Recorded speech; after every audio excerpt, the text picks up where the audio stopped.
Is the label worth the extra money? Is the heritage worth the extra money? Is the story worth the extra money? I'm here to talk about Pinarello's F series. The F is Pinarello's, we're gonna call it entry-level race bike. And the one I have here is the F5, which is the base. This is the cheapest, least expensive Pinarello race bike you can get. If you want a Pinarello and you don't want to spend $15,500, $6,000 gets you the F5. So at the top of Pinarello's line is the Dogma F, super high-end, over $15,000, nice bike. Below that, they've revamped their entire race bike line. Models like the Paris are gone. That bike with 105 mechanical 11-speed was under $3,000. Well, that bike's gone now, and this bike replaces it, the F5.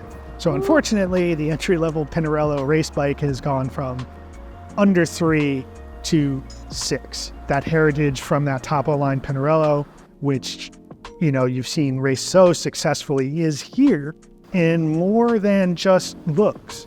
But even if this didn't have logos on it, you'd know it was a Pinarello because Pinarellos look like Pinarellos and like nothing else. And it's built like you see here. That's with Shimano's 105 Di2 group, 12-speed. Really great group, by the way. Got to clip in. Oh, geez. How fast are you going to make me go? So the F5 and F7 and F9 all share the same look. They all pop out of the same mold. The only difference is the F5 is a little heavier. They're claiming 990 grams for this frame. You look at this bike, and if you look at a Dogma F, you'll see they look very, very similar. This very distinctive, curvy Pinarello look with the Onda stays and Onda fork. And another really small and interesting detail are the flaps on the end of the dropouts on the fork there. Not only are those found on the Dogma F, but they were also found on Bradley Wiggins' Our Record bike. How much of a difference that actually makes, who knows? But they're certainly a very signature Pinarello look. Visually, you can see the same kind of profiles and aero features on this bike that exist on the Dogma F. Flat back, down tube, drop stays, narrow things like the seat post is super skinny, and then up to the fork, kind of deep and skinny. There are some aerodynamic treatments on this bike, all the kind of modern features you see on a modern race bike. And that includes, for better or worse, the integrated front end. You'll see there's no hoses, there's no housing to see up here. It's all integrated through the bar, through the stem, and then down into the frame. When you get this bike, make sure that stem length and stem height, everything is in the right place because you're not going to want to switch it later. But the benefit is, obviously, super clean looking front end, cuts down on drag, so you have a more aerodynamic bike. The F5 is a unique frame. It is 990 grams. Above it are the F7, F9. They share a frame, and it's 40 grams lighter than this frame, but they're also more expensive. They come with higher end parts. I believe the F9 you can get with Dura Ace. You're looking at 10 grand-ish for that bike. But the F5 uses a little lower grade carbon, so it weighs a little bit more. I wouldn't sleep on lower end carbon frames. I think you'll actually be surprised if you could look past a little bit of the weight with how well they ride and how durable they are. This bike rides really well. It's impressive on the road. One of the things I noticed about it is how just robust it felt.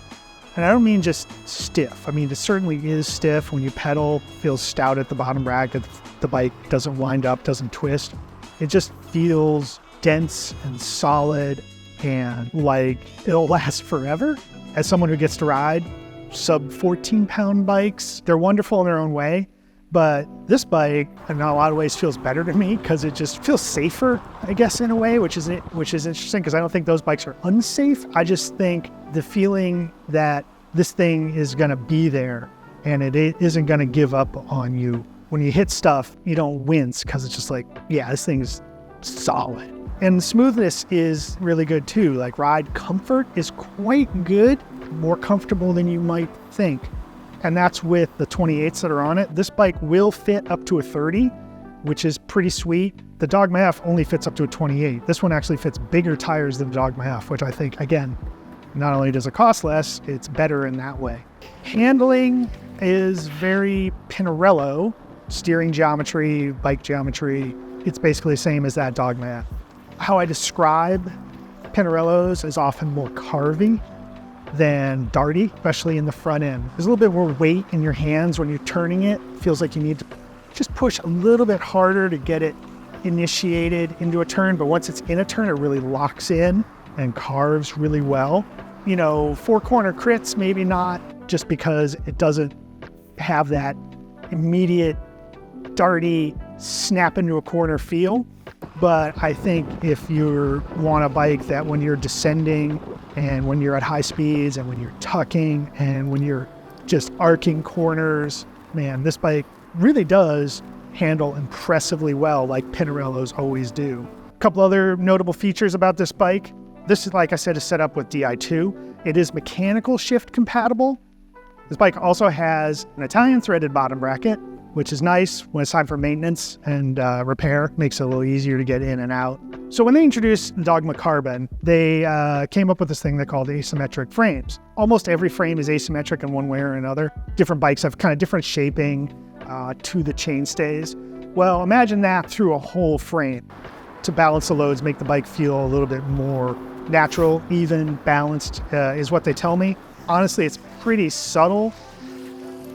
All right. Ooh, start. You can follow this ride on Strava. A couple things that I didn't love about this bike. You want to make sure that you can get the fit you want before you commit to this bike. Once it's locked in, you're not going to want to mess with it. That's kind of annoying. So, you know, if you get this bike and this one has a 110 stem, oh, I need a 90 stem and I need to be higher. Well, if it's already set up, man, you are going to probably not only pay $6,000 for this bike, you're probably going to pay a few $100s for them to swap it over to your fit. So just make sure you have your fit sorted before you commit to this bike. Another slightly odd fit thing that you should know about on this bike, the seat post requires a saddle with a cutout, which it needs because the 5mm hex head that you use to adjust the front of the clamp can only be accessed through the saddle. So no cutout, no adjustments. Now this bike comes with a saddle with a cutout, but that's where we're at, I think, with modern race bikes. Everything is getting so integrated and the aesthetics are so important. Not only does it have to be fast, it has to look fast. We're giving up things like ease of maintenance and ease of repair and ease of adjustment.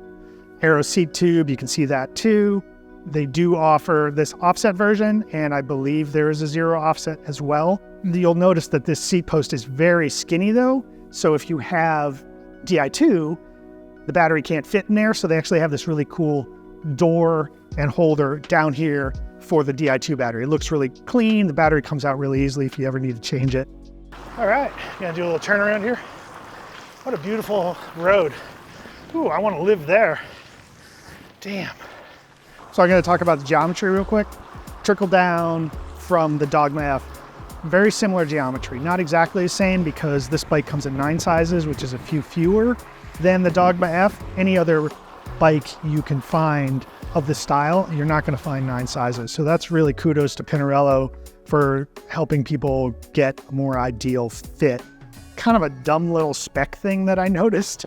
For some reason, the wheelset on this bike, probably because it is a value bike, has round spokes, not arrow spokes. That seems kind of odd to me. Why make me go through all this business to get my fit right and make it a pain in the butt to work on this front end to save a few watts and to make it look nice, and then not put on one of the most basic arrow features that almost universally accepted in the industry, bladed spokes. One upgrade I would definitely suggest, new tires. These tires are a little draggy, they're a little slow. Certainly nothing wrong with their grip or anything, just a little slow. The rims are tubeless ready. A couple tires I could recommend if you want to stick with the Italian theme. These are Pirelli's here. One of their higher end tires would certainly be a great addition. Those tires ride really well, I've tried them. Vittoria's Corsa Next is a brilliant tire. I think this bike, if you upgrade it, you're going to be pretty happy with it, even though it rides great out of the box. Now let's talk a little bit about price. I mentioned this is the cheapest Pinarello race bike.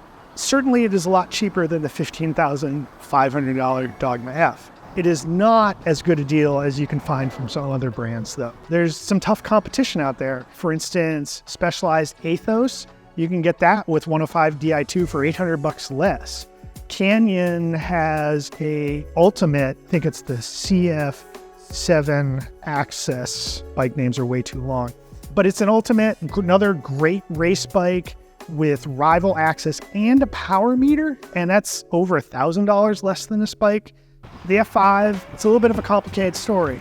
Great bike, great riding bike. Pinarellos look like Pinarellos and nothing else. They stand out, they're distinct. The handling is great. The heritage is there. I think there are other bikes that offer more for less money, like that Athos, like a Canyon. I think this is really for someone who wants a Pinarello. Is the heritage worth the extra money? Is the story worth the extra money? Or is it just like, it's too much? Let me know. I'm really curious to hear. Please let me know in the comments.